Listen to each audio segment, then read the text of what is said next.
Hello प्यारे student, मैं हूं संजय।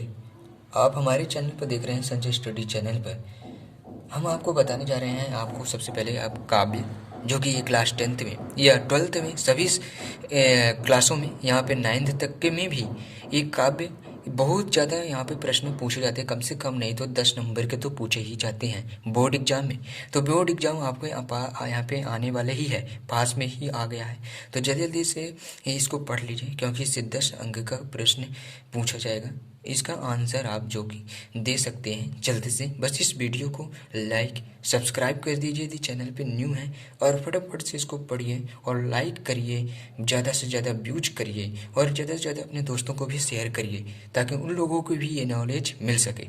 तो चलो वीडियो को शुरू करते हैं। यहाँ पे जो सबसे पहले आपको बता दें कि जो काव्य है, तो काव्य जैसे कि यहाँ पे कुछ ऐसे क्वेश्चन जो यहाँ मिलने जाते हैं कि आचार्य विश्वनाथ के अनुसार काव्य की परिभाषा, या फिर आचार्य रामचंद्र शुक्ल के अनुसार काव्य की परिभाषा।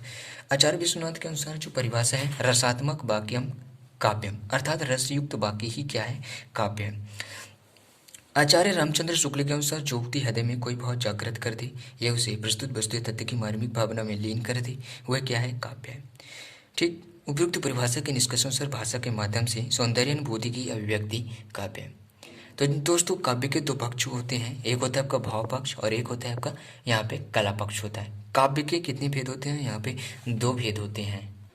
तो काव्य के यहाँ पे 2 भेद होते हैं, जैसे कि पहले क्या हो गया, आपका काव्य हो गया दोस्तों दृश्य काव्य और श्रव्य काव्य।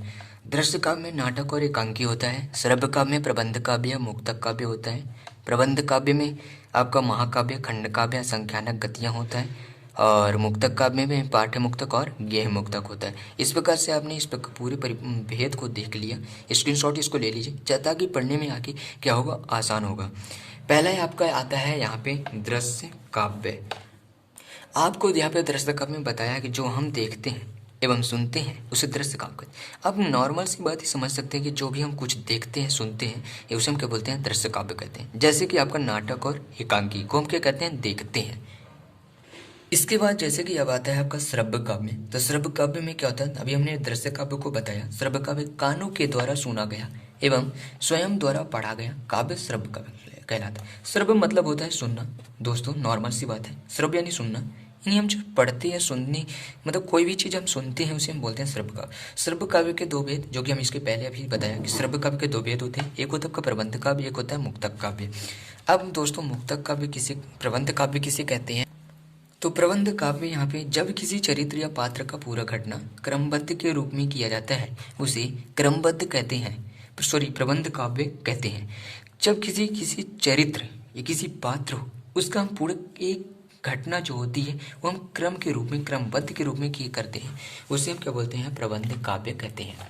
इसके बाद प्रबंध काव्य जो होता है उसके जो भेद होते हैं, आपका महाकाव्य, खंड काव्य, असंख्यानक गतियाँ, 3 इसके काव्य जो कि अभी हमने पहले ही दिखाया वहाँ पे। अब आपका आता है महाकाव्य।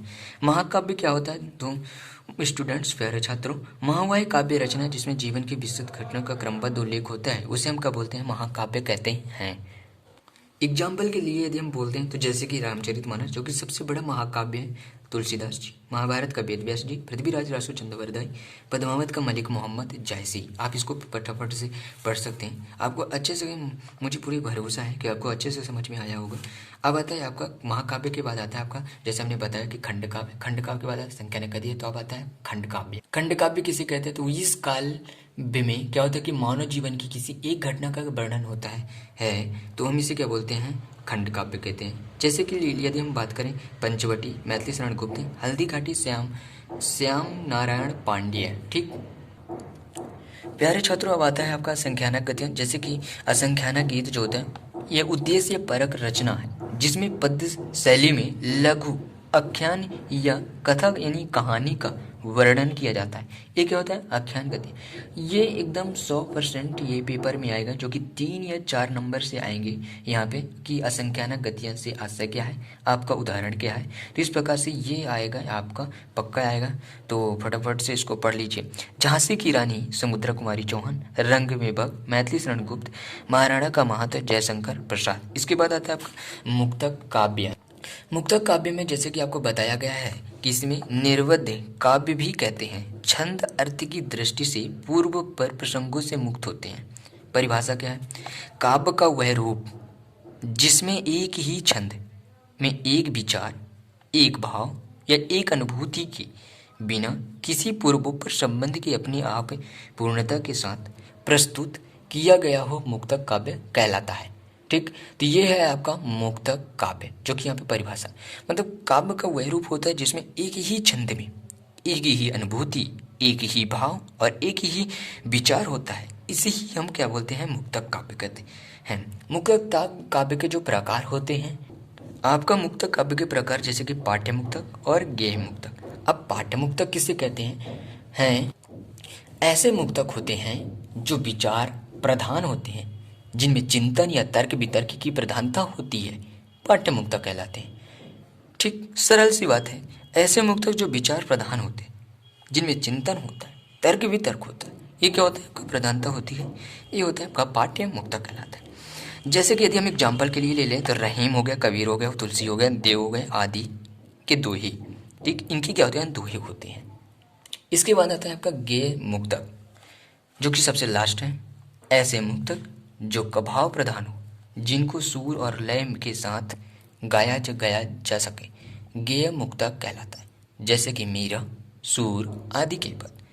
तो इस प्रकार से यहाँ पे आपको पूरा वीडियो यहाँ पे दे दिया गया।